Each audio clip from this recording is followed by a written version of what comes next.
Good evening, good afternoon, good morning, everyone. This is In Conservation With. My name is David Lindo. I'm also known as the Urban Birder.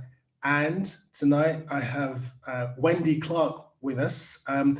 Now, some of you may not actually know Wendy that well or know of her, so I need to kind of quickly run through what she's about just so that I can build up a profile for her. But anyway, Wendy, before we even start, Happy New Year, and how are you? I'm actually very well, thank you. I'm quarantined here in my house in Ohio in the United States and feeling great. I'm really happy about the new year and cautiously optimistic about 2021. Good, well, that's good to know. Wendy is a career communications and marketing specialist and has focused her efforts on birding, conservation, and ecotourism industry since 2008. She's currently the president and publisher of Bird Watchers Digest, which is a massive birding magazine in the UK, and also its sister publication, Watching Backyard Birds. She also owns and operates Red Start Birding, a birding optics and gear retail company for birders, and Readers Rendezvous Birding Tours, which hosts birding tours across the US and around the globe. She's also her and a dream team of 12 staff, and I've met some of her dream team, by the way. I've met them when I went to Ohio last year, and they are really a dream. I mean, I love them all. They're amazing. They produce 2 successful podcasts, 2 e-newsletters, specialize in digital marketing and social media outreach. They host birdwatching events for the global birding and ecotourism industries and serve as a leading advertising agency and marketing resource in their niche birding market, should I say. Plus, they give talks and tours at birding festivals and events around the world. So many things that you actually at the helm of. You are yourself a passionate birder. You're a songwriter, musician, which we'll talk about. You love to cook. You're a tennis player. You're a confessed people person. I can actually vouch for that. You've got 3 grown children, 2 daughters-in-laws, 2 grandchildren, and an 18-month old 75-pound puppy. What's a Borodor? Borodor. What's that? He's a puppy. He's Labrador Retriever and Border Collie. So it's one of those gourmet dogs that they call Borodor, but actually he was a rescue dog that I rescued from the Humane Society. So he's not that fancy. He's just very big. Okay, so he's basically in the fold as well. So we can safely say you are very much a family person, very much so.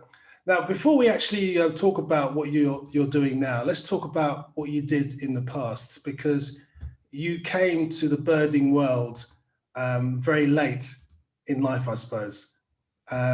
So let's talk about, what were you doing before you actually became the Wendy Clark we knew, which I think happened in 2009 around that time. But what happened before then? Yeah. Well, it's a great story because it leads into how I became a birder. I was working as the chief operating officer for a birding destination. It actually, that's not what it was known for. It's a resort community on Lake Erie. So I used to live on one of the Great Lakes here in the United States, Lake Erie.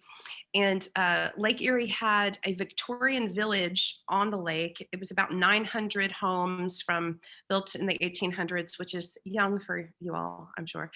And a couple of hotels. We had a campground with 90 camping spots. And it's about a square mile. So it was an actual village, a little township within another town. And it was a resort community.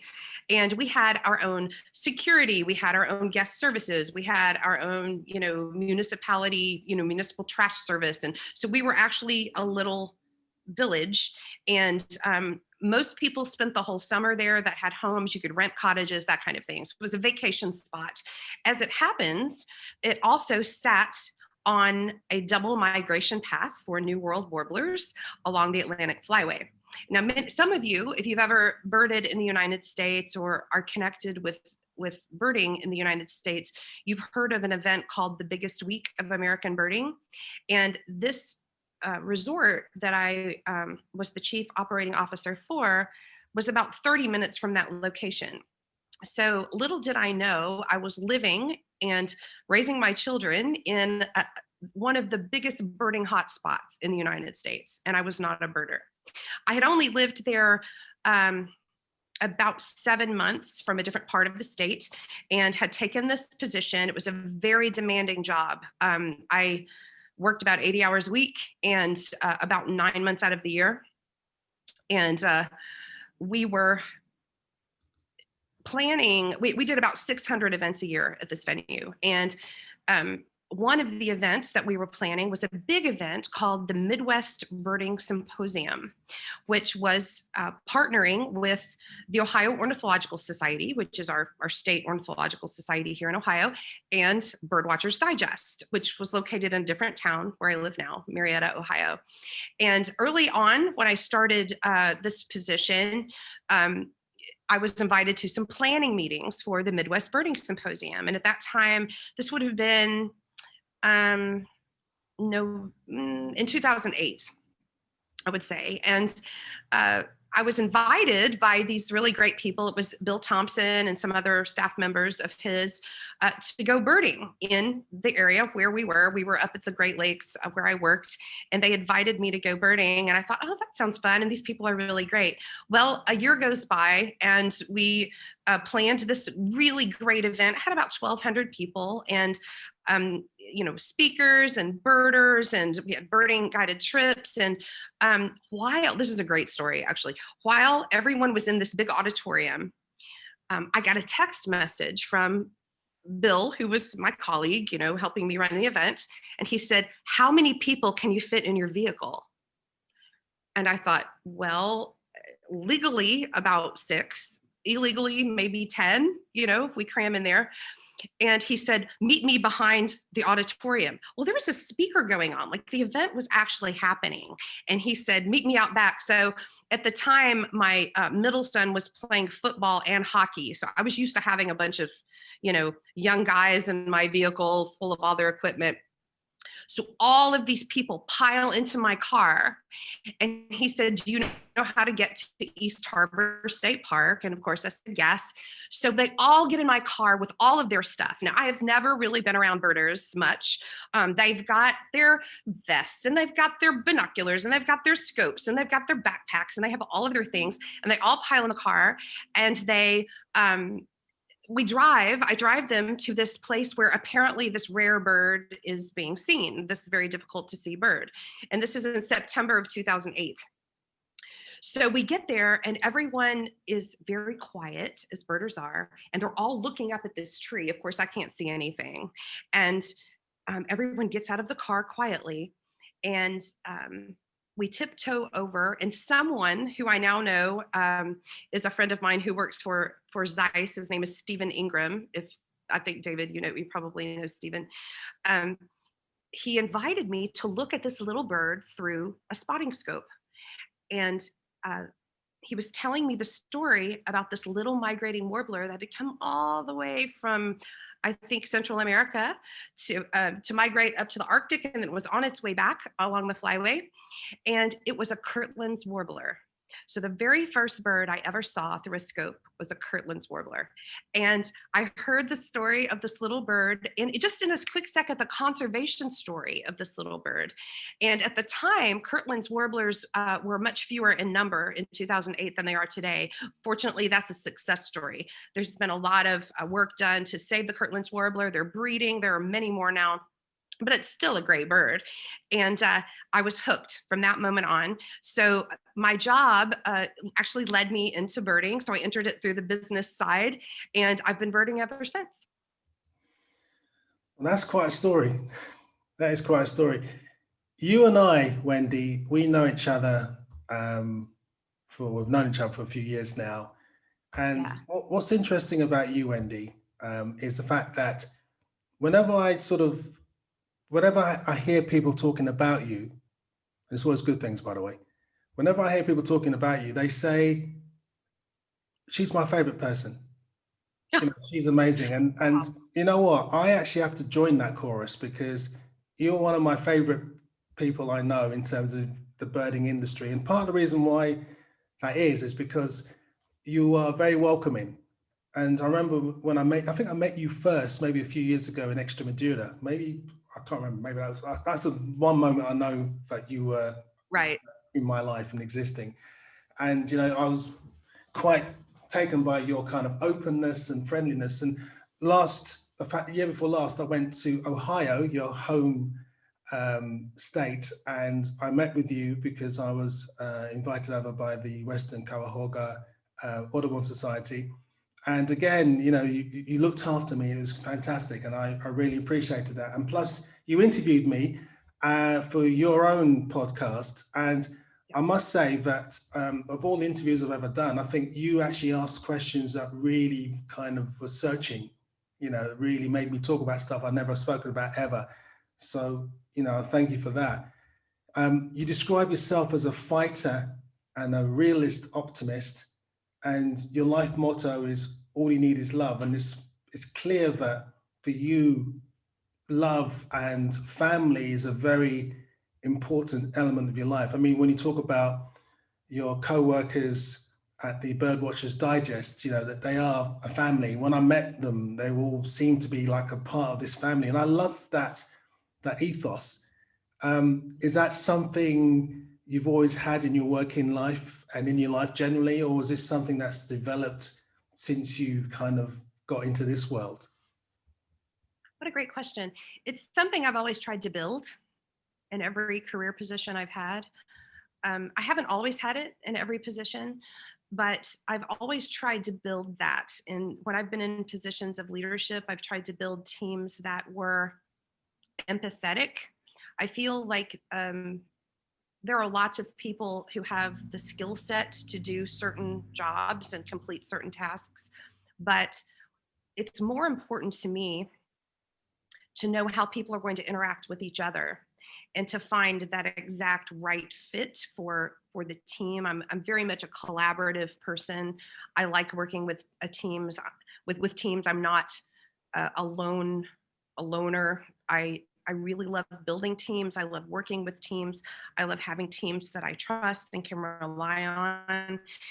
And I love mentoring people, especially younger people, in not only this industry, but just in business in general and in birding, because everyone wants someone to care about them. And that goes beyond recognizing someone's abilities.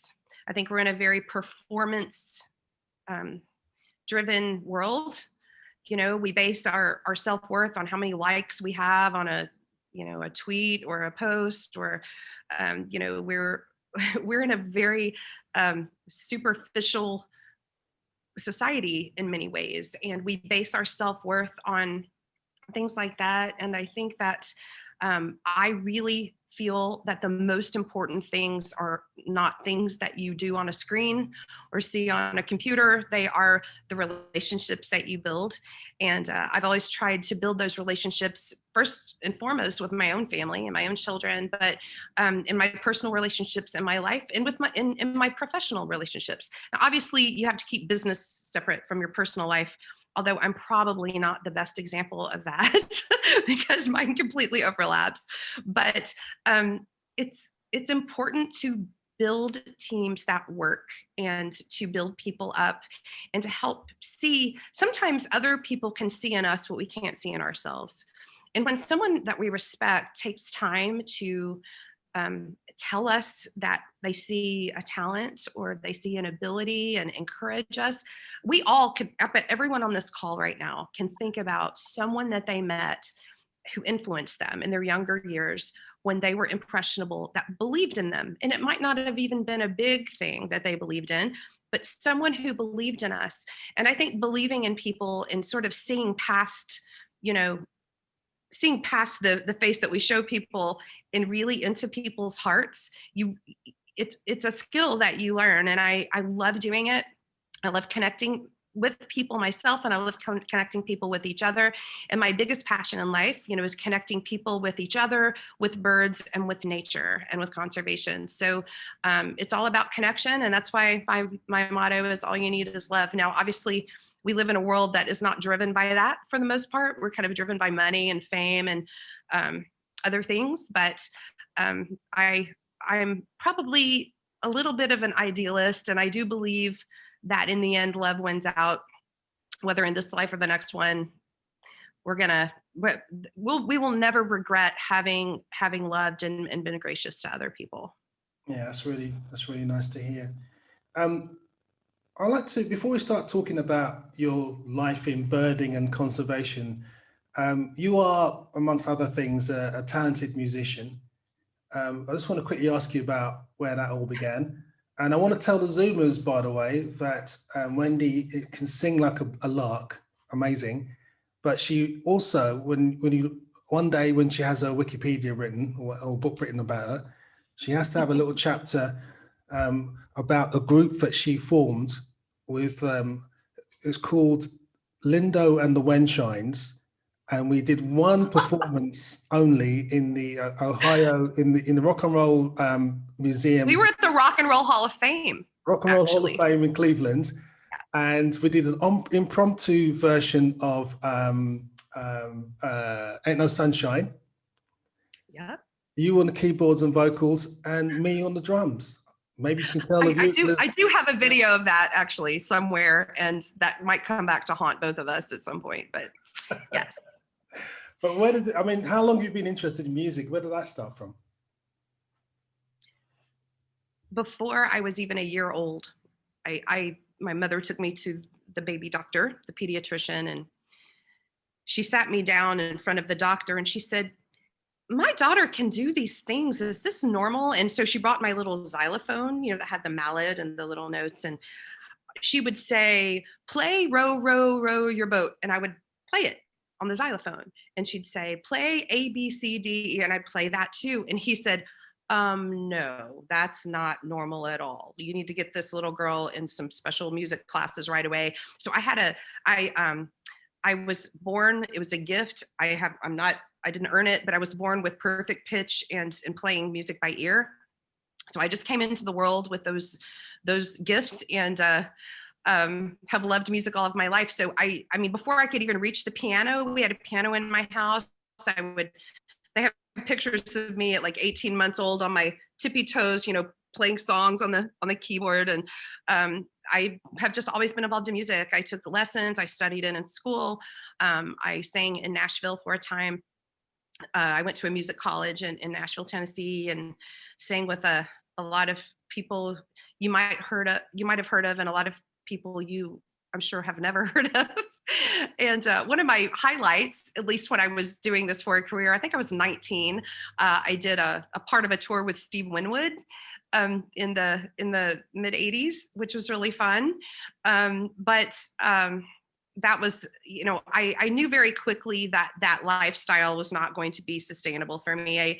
I had a lot of desire to have a family, and I just didn't want to be a jet-setting musician, and I was never good at promoting myself either. People really were always getting demos out, and they were constantly pushing themselves, and I was more like, "Oh no, I think she's better. You should hire her." The other person.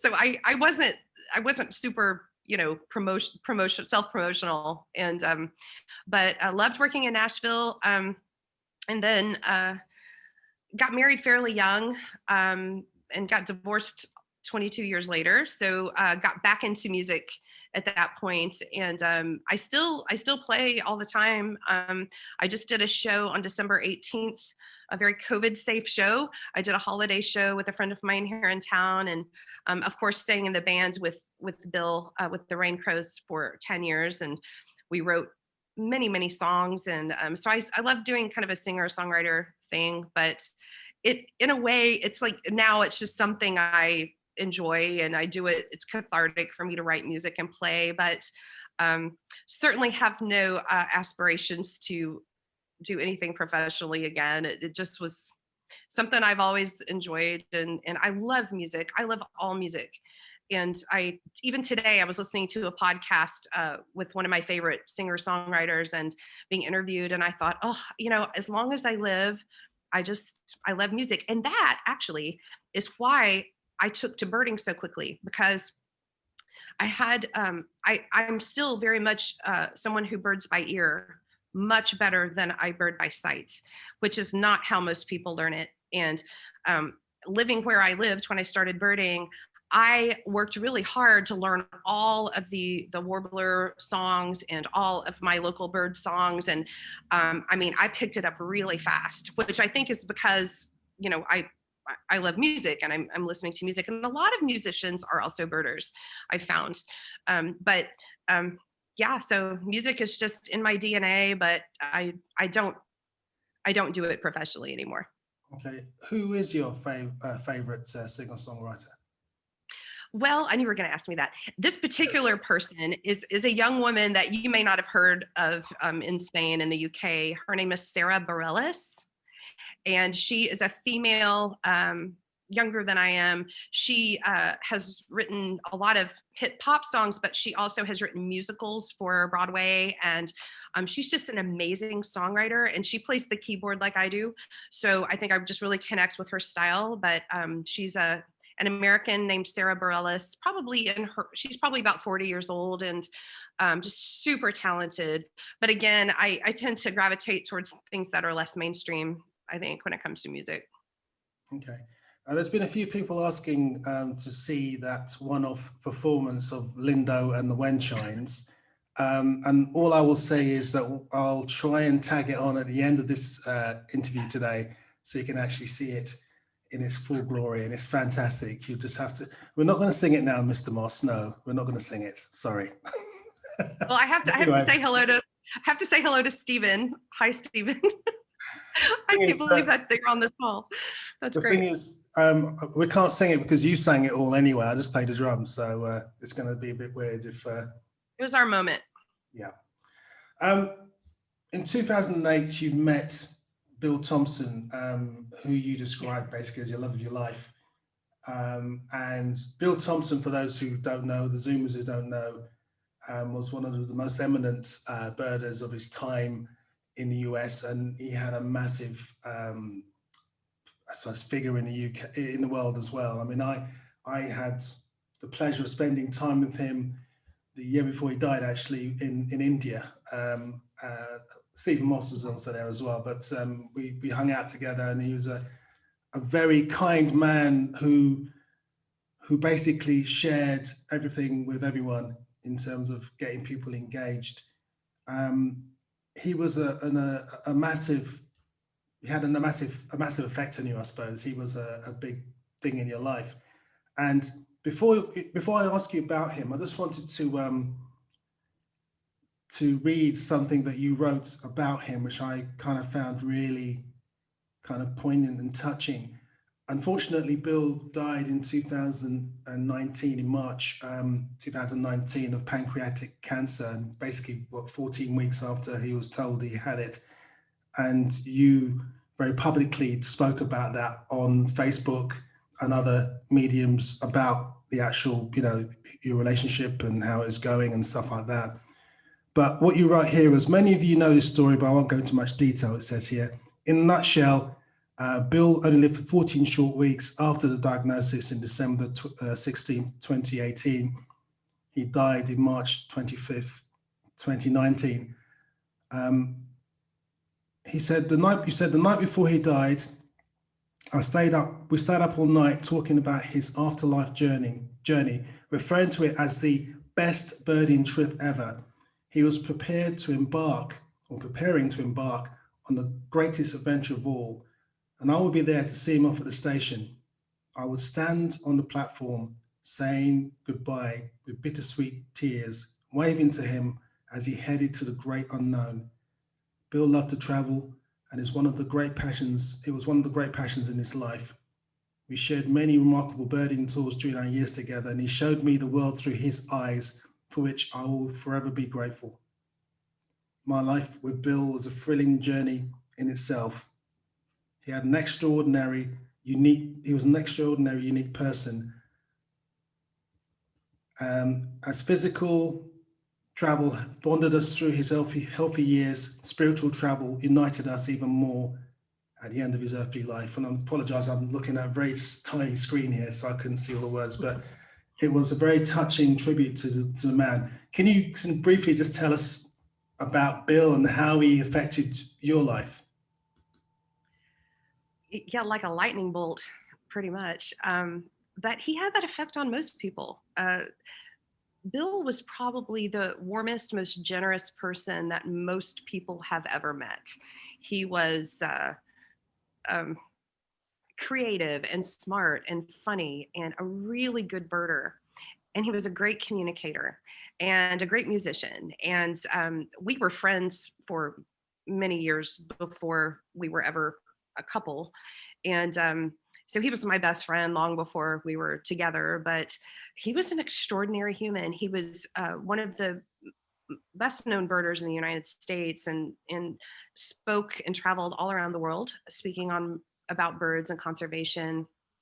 And he knew a lot, and a lot of people know a lot of things, but Bill was so genuinely thrilled with birds, being out and seeing a bird, getting to show people birds was like, it was like crack to him. He just absolutely loved showing people birds, and watching him guide and work with other people. He was just delightful and an extraordinary human. There will never be another Bill, and this planet there's a big hole in the universe, when he left this world. But wow, I think it was an incredible privilege to share the better part of a decade of my life with him. And now, so a little bit more about Bill. His family started Birdwatchers Digest in 1978, so 42 years ago, in a house that is no longer there, but you could see from my living room window here, he grew up right here on the street where I now live. And his family started this magazine in 1978. His mother got involved in a women's birding group in our area. His father was a journalist and a press secretary, and a wonderful, very energetic couple. And they wanted to start a business, so they started this magazine. And it's the longest running magazine now in the United States for birders. Unfortunately, most of the other ones have not survived unless they're connected to, an organization of some kind or a nonprofit. But I think we may be the only printed magazine that's for-profit left in the U.S. But he grew up. He started birding when he was probably 10 years old or so, and was just completely enamored with birds and birding. And then the magazine continued. He grew up with it in his living room. Then they bought the building that our business is in now. His family did, and they continued to bird as a family. He went to university, and then after that, he went to New York City and worked for the second largest ad agency in the world in New York for about 4 years, and then decided to come back to the family business. So he did that, and for about well over 30 years, he was at the helm of Birdwatchers Digest, along with some of his other family members and his parents. And so it was very much a family business during those years. And but he was the face of things. I mean, people associated Birdwatchers Digest with Bill Thompson. He was Birdwatchers Digest. And so it was a sad ordeal losing him, not just for me personally, but he had so many people that loved him, and he'd written over 25 books about birding, and spoke again, all over our country and the world. We had started all of these businesses, the tour company, the optics company, all of these things, just to continue to be able to reach people, kind of bird evangelize the world. And yeah, so he was one in a million. And, again, for those of you who had the pleasure of knowing Bill, you would, I'm sure, agree with me wholeheartedly. He was just an extraordinary person. Absolutely. But you have now taken over at the helm of Birdwatchers Digest. So what is that like, number one? well, I'll back up a little bit. So I worked for Birdwatchers Digest I did freelance work for them when I was still working for that resort community I was telling you about. So they hired me to help them develop their marketing. And I did that for about 3 years. And then they were able to hire me full-time in 2013. I'm sorry, 2012. And I worked there from 2012 to 2016. And during that time, we started our Reader Rendezvous birding tours. We started the American Birding Expo, which was sort of our version of the British Bird Fair. And I had worked with Tim Appleton very closely in the years prior to sort of be mentored by him and Martin and lots of other people to kind of learn how they did bird fair. And of course, not all of that translates to Americans. We Americans are strange compared to Brits in many ways. So I had to kind of keep what worked and figure out what didn't work. And we did 4 American Birding Expos in 15, 16, 17, and 18. And they were all very successful. But Bill and I were involved at this point, and I felt it would be wise if we were going to pursue a life together that we not work together all the time. We got along great and we always worked really, really well together, but he was my boss. And I thought, I don't know if I want my life partner to also be my boss. So we made the, I think, wise decision. And there were some other things I wanted to do. Birdwatchers Digest is a small business, and we reach a very large audience, but we have 12 employees, and there were just some other things I wanted to do in my life. And especially in the business realm, I wanted to work in actual global conservation, and I wanted to work for some companies that were international, not US based. So in 2016, I went, is that right? Yes, 2016, I went to work for BirdLife International, and I lived in the United States, but worked for BirdLife as, I was supposed to manage one thing. I ended up doing something else, but I was basically doing development and fundraising for BirdLife. And I lived and worked in the US and hosted fundraising events here, and got to spend a lot of time in the UK during those years. I basically lived there about 4 months out of the year. And it was fun. And BirdLife was awesome. I had a 12-month contract that ended up running for 18 months. And I worked with most of the Americas. So I was working with all of North America, Central and South America, and all of the BirdLife partners in those countries. And then managing some global projects too, some fundraising outreach projects that involved the entire Atlantic flyway for bird migration. And I just learned so much about conservation and the importance of keeping people informed. And so I brought my marketing experience to that, and also my connections, because I had a lot of connections here in the US with business and birding. Then after my 18-month contract was up, we were sort of at a point with BirdLife where I either needed to move to the UK or part ways, because what I was doing, I needed to be on site in the David Attenborough building there in Cambridge. And at that point, I had a new grandchild. My children were all in their 20s and early 30s. And I thought, I'm really not in a season of my life where I want to live in another country. I really need to be here. So I was graciously offered a job by my friend Adam at a Rock Jumper Worldwide Birding Tours. And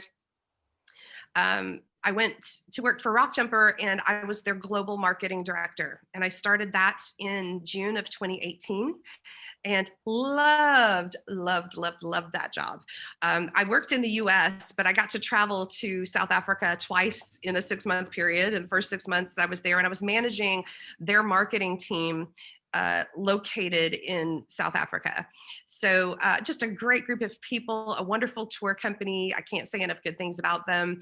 I still talk to them all the time. They're very good friends, but was working then for Rock Jumper when Bill became ill with cancer, and actually continued to work for Rock Jumper up until about 3 weeks before Bill died.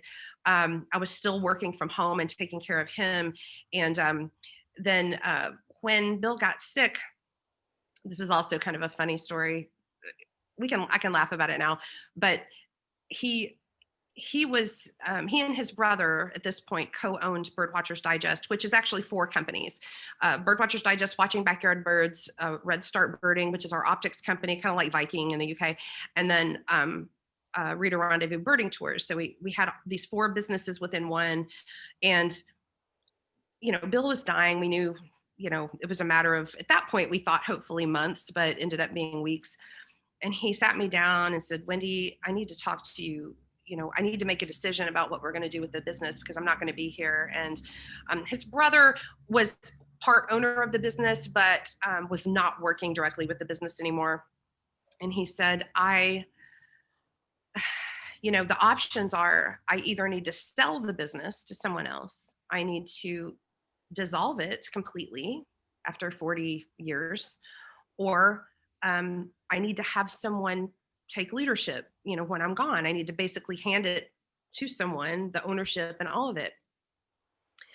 And I was still not connecting with where he was going with this. I thought, wow, that's a big problem you've got there. I'm thinking, And he said, "You wouldn't consider, coming back and, taking the helm at Birdwatchers Digest?" And I said, "No, I wouldn't. I'm sorry, but no. I really love my job. I'm in my dream job right now. And I can't imagine going back." And he said, "Okay."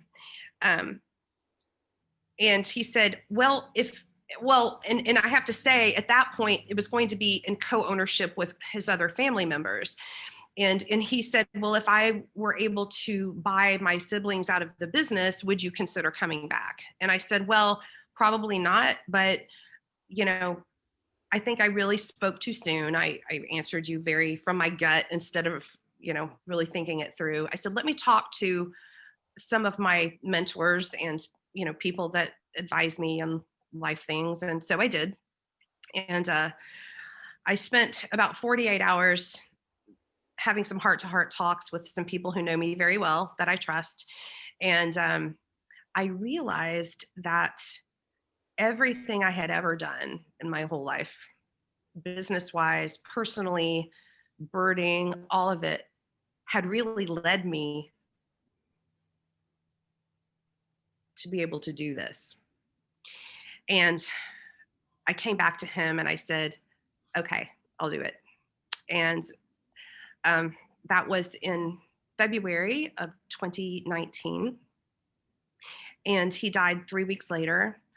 And the day he passed away, I inherited the whole business. And let me just say, it's publishing. So the publishing industry in general, not just in the United States, but in the whole world, is a struggling business. Printing a magazine is very expensive. We print a small magazine, but even so, it's a very tough business to be in. Whether or not you're an author or a publisher or an editor, it's just a difficult business. And the way that it's gone with digital hasn't gone quite like everybody thought it would. Some things translated very well to digital, like books that we read on Kindle. But what doesn't translate well to digital are newspapers and anything with a layout, like a magazine or things like that.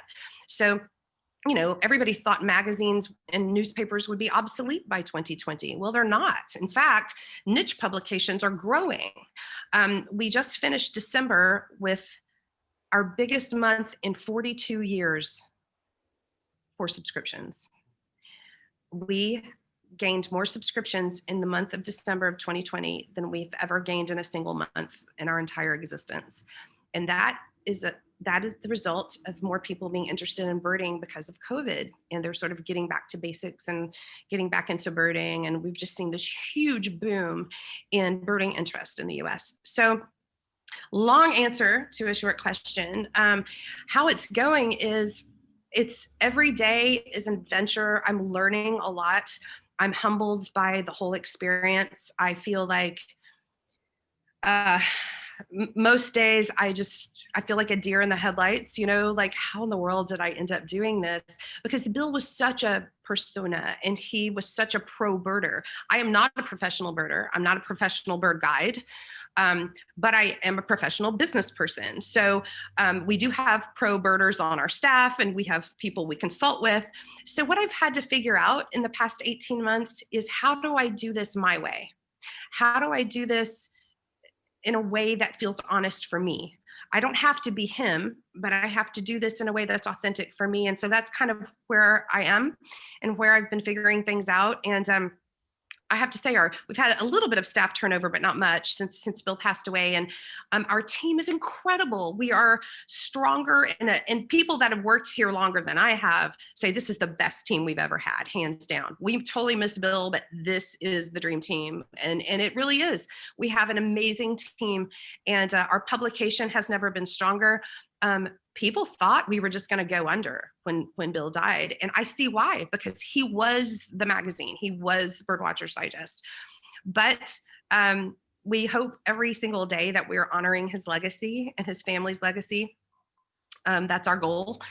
But we are still telling great stories about birders and bird watching, and we're doing it really well. I'm very proud of our publications, both magazines and our huge digital following too. And it's a dream job in many ways, and yet I wake up in the night sometimes just completely panicked, thinking, my name is on all the loans. And if we don't do well, I can't pay my employees. And, just a different kind of burden being the business owner than I've ever had before. I've never owned a business or businesses.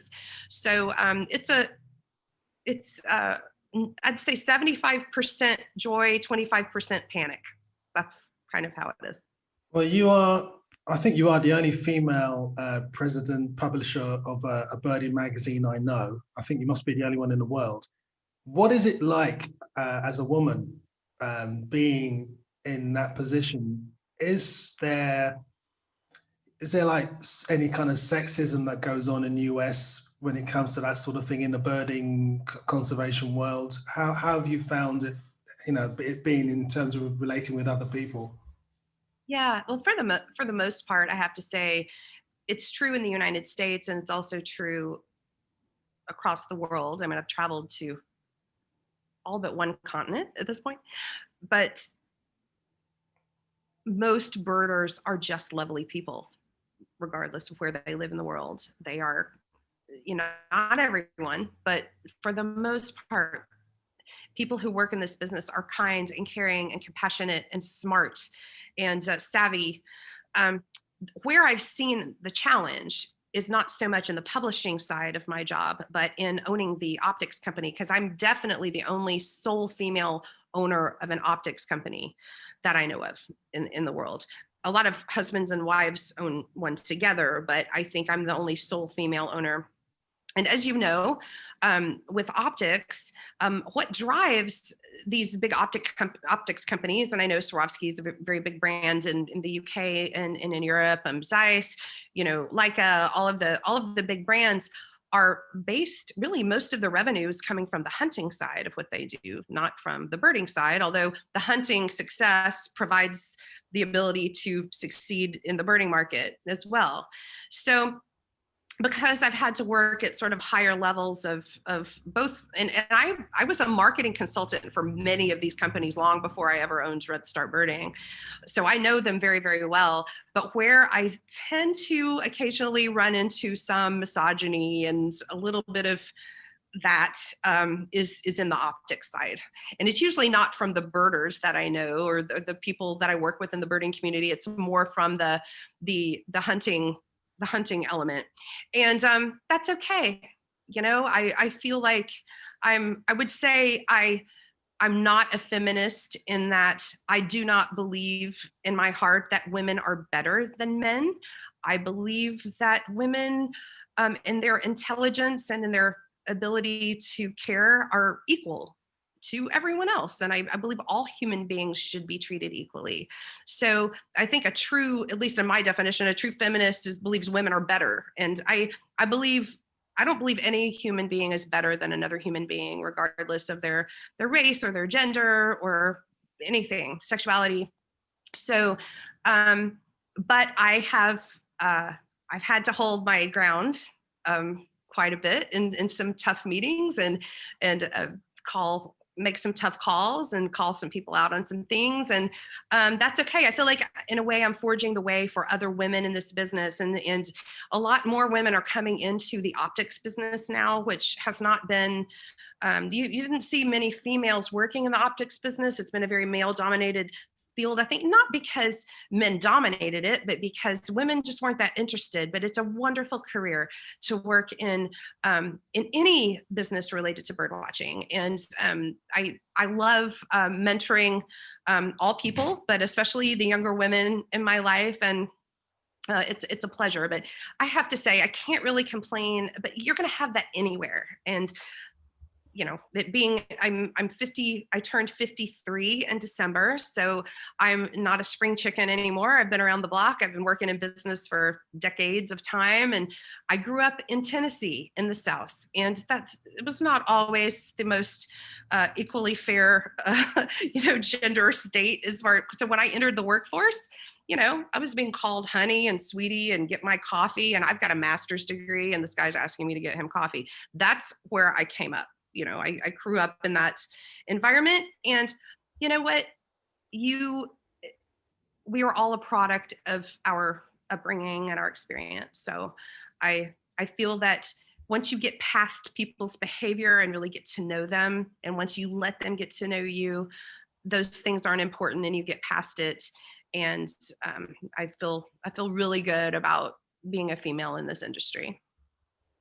In December 2019, your life took another turn in Colombia because you went on a trip with other women leaders and influencers in the birding world. What was that? What turned you there? What happened? What was the epiphany? Well, it was the first all-female birding tour I had ever been on. And I've led many tours now. We own a tour company. I met you and Steven in this call in Spain on a birding tour. So I feel so fortunate to have gotten to travel around the world and see these wonderful birds and meet wonderful people. And this tour was set up by our friends at Nature Colombia in Colombia, and Luisa and Hala, and they formed a tour that was focused really on empowering women in conservation and in birding in the Americas, in Central and South America in particular. And so the tour was not just birding, and we had great birds. We were birding in the Santa Marta Mountains of Colombia, which has more endemic birds than I think maybe any other particular spot in the world. It's crazy how many great birds there are. I think they have 28 endemics right there, and we had 17 of them on our tour. It was just phenomenal. But this tour also allowed us to meet women who had kind of overcome challenges in their culture, started businesses in Colombia when it was not culturally acceptable for women to work outside the home or own businesses. And this is, these are women vastly younger than I am, but the culture is very, primitive in many ways. And so the tour was all about empowering women. And I was traveling with, most of you probably know Ruth Miller in the UK, Alan Davis's wife, and she was on the tour. Yeah, Ruth is my dear friend. She's my sister from the UK. She was on the tour, and she and I were sort of the matriarchs. Most of the other women were quite a bit younger, and we just bonded and had such a wonderful time. And some of the women were single, some of them were in same-sex relationships, some of them were young mothers, some of them were married and widowed like me. It was all over the map, and we all brought a different perspective together and really talked a lot about empowering women, not only in birding, but in the birding businesses and in business related things. A lot of the women in Central and South America are some of the best birding guides because they've grown up, these are their mountains, these are their villages, these are their birds, and they're excellent guides. And so we had a lot of female guides and male guides too that were wonderful. But it's a great way for women, especially in Central and South America, to have a career and to have an education, because that's not always an opportunity for people from that culture. So I learned a lot about that. I'm actually leading a tour, that exact tour. I'm inviting women to join me on a tour there in December of 2021. So I'm going back this coming December, as long as, we're allowed to travel at that time. And I'll be taking a group of women as well. And am going to have evening talks on pertinent issues, leadership and how to kind of handle yourself in a very, male dominated career environments, those kinds of things. And again, I'm a great lover and respecter of men. I'm not like I said, I'm not a feminist, but I do believe that all people should feel empowered and should be able to pursue their passions and their dreams. And a lot of people in other countries, especially women, don't have the opportunity to do that. So it's a wonderful thing to see that coming along. Yeah.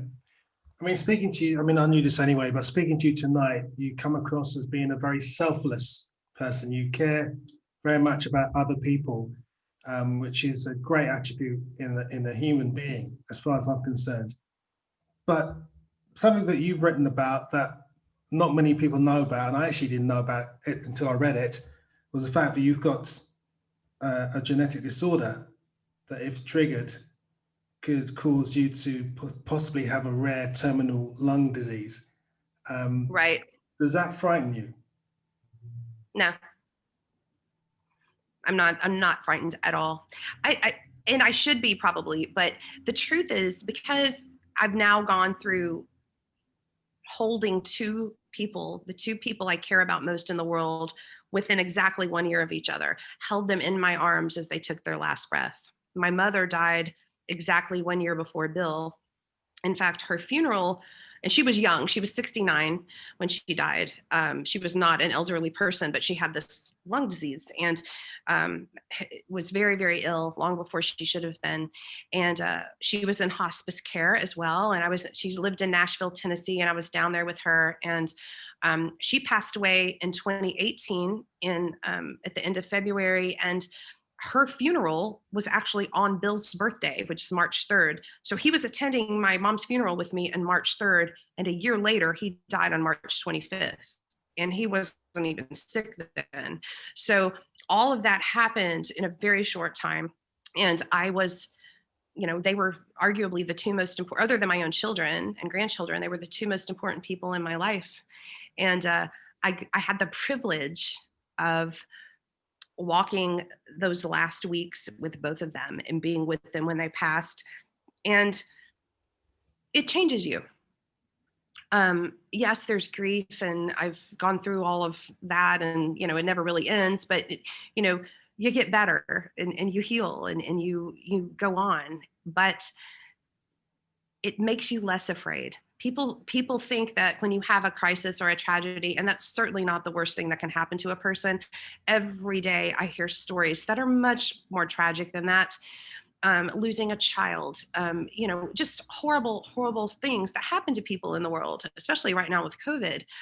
And when you survive and you live through it, and when your worst fear happens and you actually get through it and you get to the other side, nothing scares you anymore, because you think, what's the worst thing that can happen? I'll die. That's okay. I just want to make sure that every minute of my life counts while I still feel good and while I live and while I've been given this gift of a single day, the things we can do in a single day for other people, and words of encouragement we can share, and birds we can share, and notes we can write. We think that we're small and that we don't matter, but every single life matters. Every single word we say matters. every single bit of communication that we share to others matters. And I'm not scared. I have the same genetic marker on my DNA that my mother had for the lung disease, but unfortunately she grew up in the smoking era. So she smoked for 40 years. She'd quit 10 years before she died. But that was her nail in the coffin, literally. I've never smoked at all.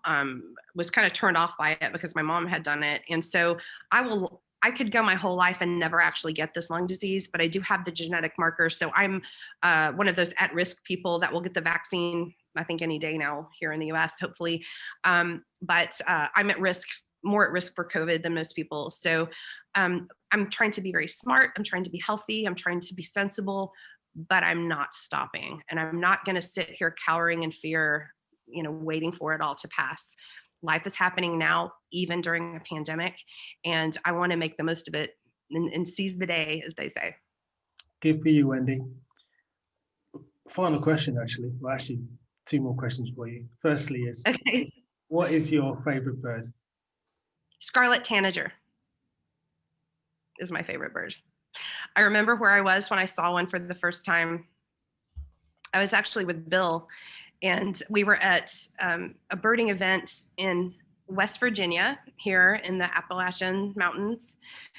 It was springtime, and I heard this sound, because I'm so tuned into bird songs. I never see birds, I just hear them. And chipper, it was making the sound, and he looked at me, and that we were guiding a group. I was helping him, and the group was way ahead of us. And he said, "Wendy, do you know what that is?" And I said, "I know it's a bird I haven't seen because I've never heard that song." And he said, "That's a scarlet tanager. Let's find it for you." So we walked a few steps ahead, and I looked up, and it was almost like a movie moment, like the camera zoomed in and the light's perfect. And there's that beautiful bird, and this bright red, just iridescent, glowing red bird with a black wing was just singing at the top of its lungs at 12 o'clock on this tree. And that was my moment. I thought, every day, as long as I live, I want to see birds and I want to enjoy them like this. But that's my favorite bird, scarlet tanager. Fantastic story. And if you could be anywhere, notwithstanding the current pandemic, where would you be right now? It's a great question. I know who I'd be with. I have not gotten to see my grandchildren in months because of COVID. In fact, I went up last weekend to do Christmas with them after the fact because I had to quarantine after I traveled and waited till that was over, and they all got COVID. So my daughter-in-law and both babies have COVID right now.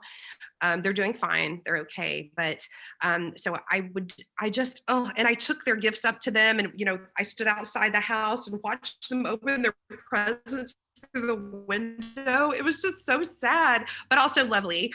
And my grandchildren are 4 years old and 18 months. And then we have another one coming in May. And I would be with them just because they call me Mimi. And so Mimi misses her hugs from the grandbabies. I really do. But as far as location, I think I've got to go with Spain. I've got to go back to Extremadura, and not just because you're there, but of all the places I've ever been, I think that's the one place that I've been that I thought, I really don't want to go home. I just want to stay. I think everybody would be fine without me. I'll just stay right here. And that was my favorite tour that I've been on. Well, that, and I also did an Arctic Norway trip that was quite memorable, but the Extremadura tour was wonderful. And I would just be right there and have all my grandkids around me. So that's where I would be. Zoomers, just to let you know, tomorrow night we've got Benedict McDonald, who is a TV researcher, a writer, has written a book called Birding, I think it's called, because I haven't got the title in front of me here, but basically he's talking about urban rewilding and combating ecological tidiness. So ecological tidiness disorder even. I'm having trouble speaking tonight. Anyway, he's on tomorrow night at 7 o'clock. Next week, we have a series of 3 interviews, all conducted by Maya.